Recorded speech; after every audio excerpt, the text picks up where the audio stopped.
So today in social studies, we are going to do something totally different. So this week in social studies, I'm going to be walking you guys through chapter 11, section 1, which is titled War in Ancient Greece. And this is one of my favorite topics to cover with students. There's lots of strategic battles that happen. And this week, we are going to focus on paying attention to how geography plays an important role in the wars in ancient Greece. So as we're working through this PowerPoint, make sure that you are paying close attention to how geography, so the land, the seas, mountain passes, we'll talk about how does that play an important role in war. Okay, so let's get started. This is war in ancient Greece.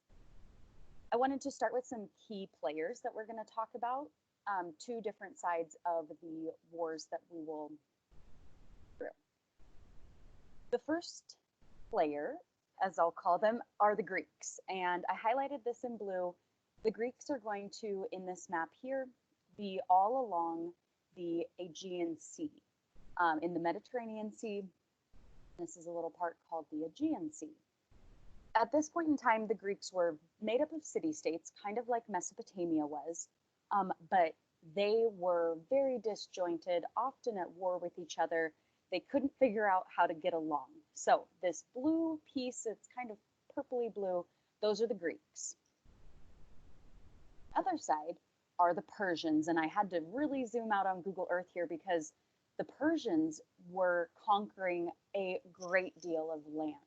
They had conquered parts of Asia, including Turkey, Eastern Asia. They even conquered what was Mesopotamia, and they conquered Egypt. And what ends up happening is that as they're conquering so much land, the Persian army is growing. So you'll notice that the numbers on each side of the wars we'll talk about are a little imbalanced in favor of the Persians. So this yellow highlighted section here, that's the land of the Persians, and then we have the Greeks. So those are our two players, our two sides to the war. Then I wanted to cover some important names to know. We'll talk about some leaders, some historians, and I wanted to let you guys know kind of who these people were before we got started. So playing for the Greeks, have Themistocles. He's an Athenian leader. So when you see Athenian, that means Athens. He's an Athenian leader who was very tricky. We'll talk about a trap that he sets up during one of the battles we'll talk about called the Battle of Salamis. So Themistocles, an Athenian leader, very, very tricky. Of Pericles. Pericles was another Athenian leader who was in charge during a period of time called the Golden Age, which was a time in Athens that was full of art and learning. And unfortunately, he ends up dying from a plague in the Peloponnesian War, which we will also cover during this lesson. Have a historian. This is a man who recorded a lot of the events that were going on in ancient Greece, and his name is Herodotus. We'll talk about something called historical bias. Because he played for the side of the Greeks and reported on the side of the Greeks, we'll talk about how that kind of leads him to be in favor of reporting for the Greeks. So some bias there, maybe rooting on his side rather than being unbiased and fair. Playing for the team of the Persians, we have a leader named Darius. He was a Persian leader who wanted revenge on Greece.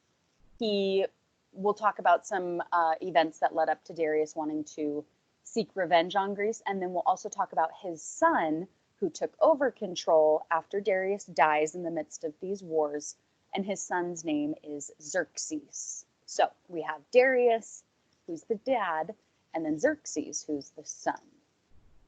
So those are some of our leaders, historians, kind of major players in the roles or in the wars that we're going to talk about. So part one, this will be broken into two parts. Part one is a period of time known as the Persian Wars. So Greece versus Persia. And we'll talk about three major battles: the Battle of Marathon, Thermopylae, and the Battle of Salamis. So the first one we're going to cover is the Battle of Marathon.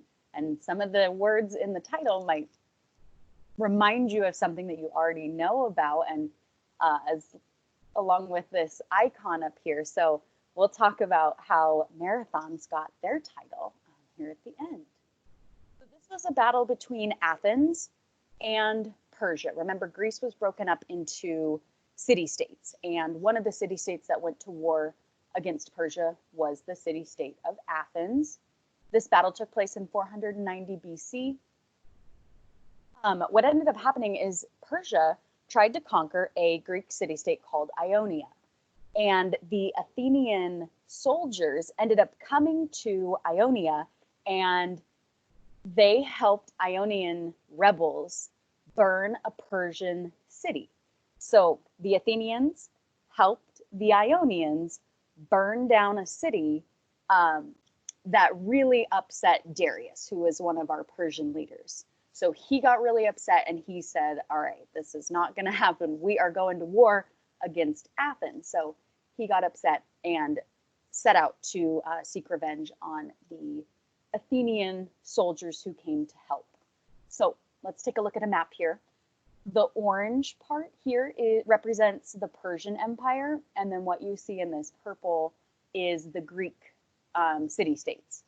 So Ionia was the city-state that Persia tried to conquer. The Athenians hopped on their boats, traveled to Ionia, and with the Ionians, they helped to burn down the Persian city of Sardis. And that is what sparked Darius seeking revenge on Athens.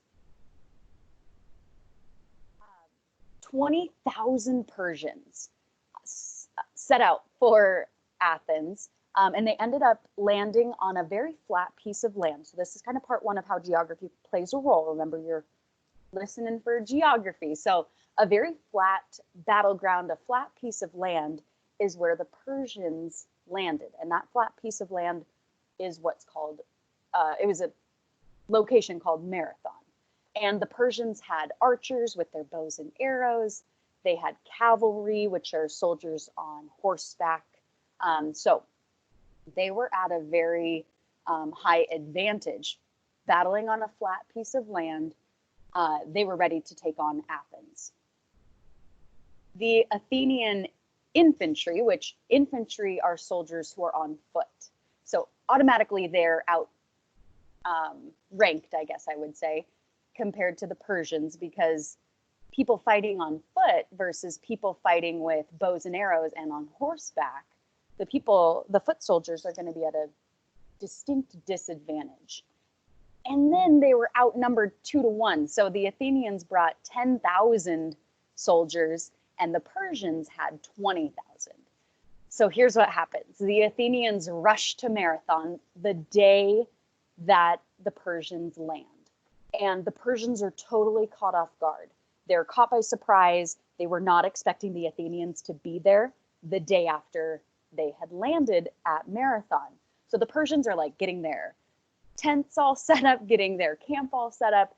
And the morning after the Persians arrive, the Athenians attack. So the Persians, caught off guard, they kind of freak out, they panic, and they retreat back to their ships. And this is what concludes the First Persian War. So that element of surprise caught the Persians off guard, and the Athenians get a win, quote unquote, under their belt at the Battle of Marathon. So you might be asking yourself, Marathon, I've heard of that before. What does this have to do with the marathons that people run? Well, there's a legend that says that a messenger was sent from the Athenian army or the Athenian military, and he was sent from Marathon to run all the way back to Athens to let the Athenian people know that they had defeated the Persians. And so this messenger runs 26.2 miles from Marathon to Athens. He gets through the city walls and he tells the people that they have won. They were successful. They defeated the Persians, and he drops dead of exhaustion. So the marathons that people run today are that same distance that that messenger ran back in 490 BC to tell Athens of their victory on the battlefield of Marathon. So that's kind of a fun story that I always love telling students, because marathons might be something that your parents have run. Maybe you've had siblings or teachers run them in the past, and now you know sort of how they decided the distance. 26.2 miles is the distance that that messenger ran. And luckily, not a lot of people dropped dead of exhaustion at the end of running modern day marathons. People train for them, but this messenger didn't have time for that. So that's the first Persian War, the Battle of Marathon. Then we get to another battle in a place called Thermopylae. And this one has a very distinct geographic role that is played. You'll notice this icon down here of mountains and a little pass going through. So this is what is the Second Persian War. This is a war that was fought between Sparta and Persia. So Persia comes back to fight a battle, and this time, instead of Athens being the opponent, this time it is Spartan warriors. Some of their strongest, best warriors they send to Thermopylae to defend against the Persian army.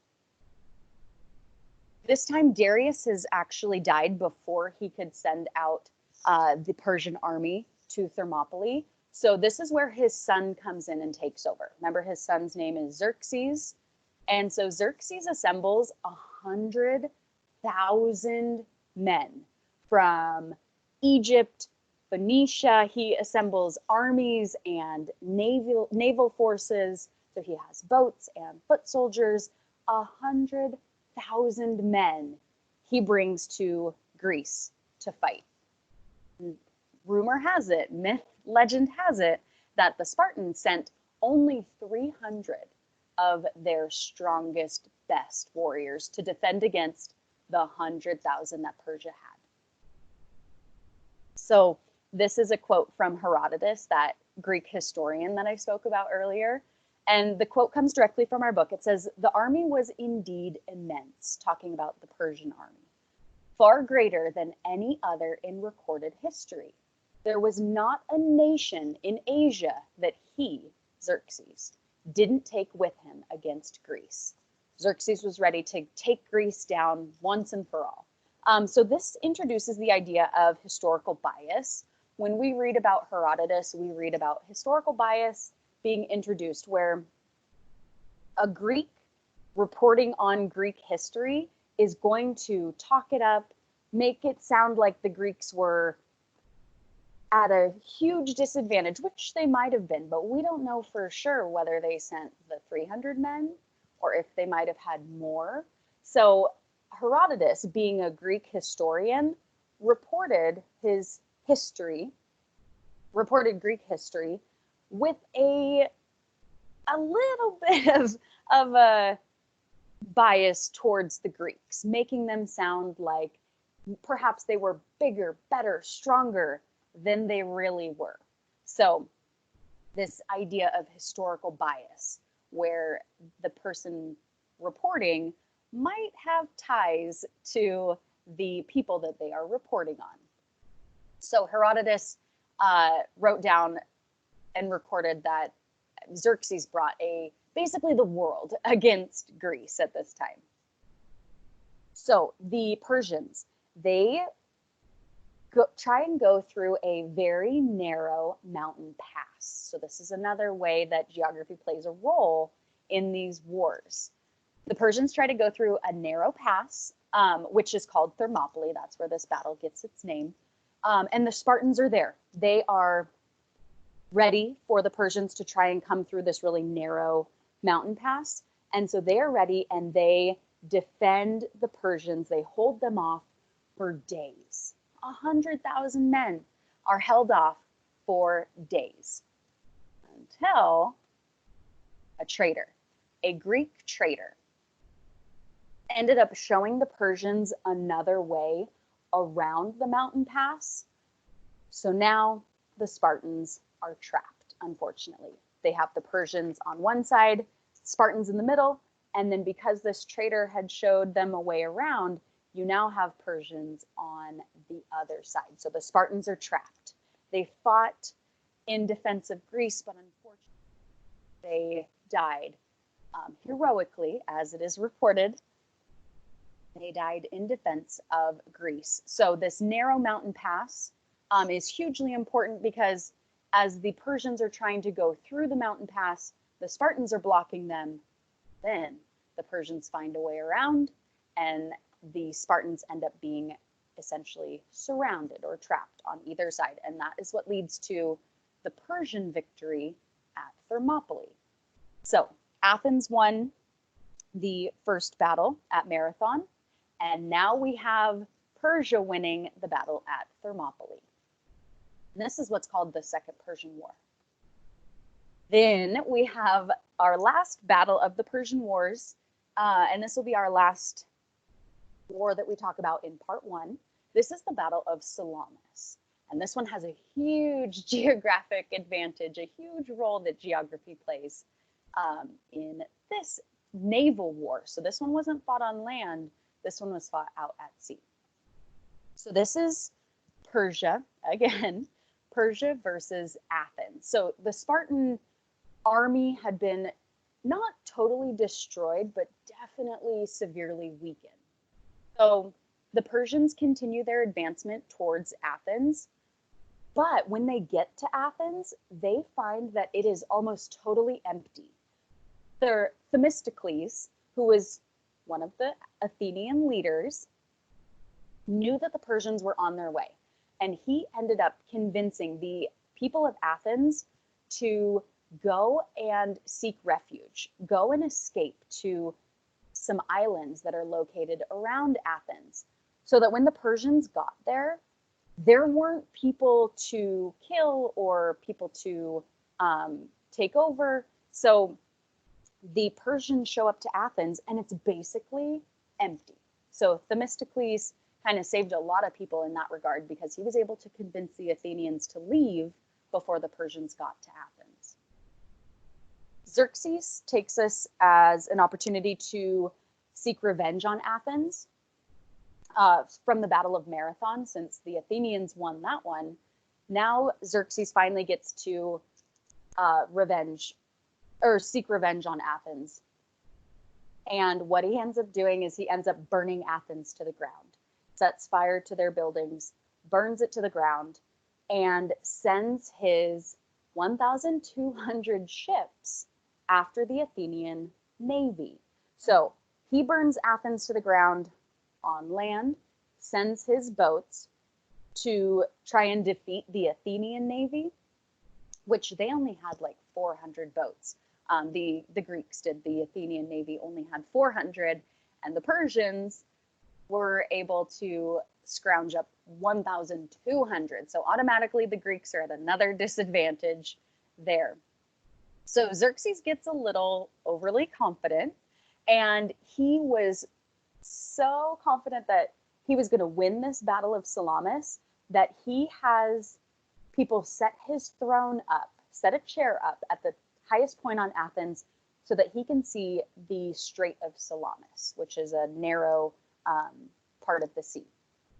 So he sets his throne on a hill to watch the naval battle, very confident that the Persians are going to win this one, because this time the Athenians are outnumbered, 3-1. So Xerxes was very confident. However, Themistocles, that tricky guy, he had set a trap. He had his Greek ships hide out of sight so that when the Persian navy came through that narrow strait of the sea, all of a sudden, when a major number of their boats are in this narrow pass on the sea, the Greek navy comes out of hiding and they start to ram their hulls, which is like the front of their boats. The Greek boats start to ram the hulls of the Persian boats and they just take them out. They disable them so that the Persian boats are unable to escape. The Persian boats, actually all broken and mangled, end up clogging up this strait so that Persian boats can't leave, the Persian boats can't get through. So Themistocles had the Greek navy hide behind some of these islands, back into some of these coves, so that by the time the Persians got through a fair ways, then he surprised them and ended up taking out a huge number of their boats. So the Persian ships were so crowded together from having to channel into and filter into that narrow strait. They were so crowded that they got all clogged up and they could not exit from the Strait of Salamis. This hugely weakened the Persian navy, and this was another Greek victory, and the Persians ended up retreating and returning home to Persia. So that takes care of the part one of the wars in ancient Greece. So you have the Battle of Marathon, which was fought on that.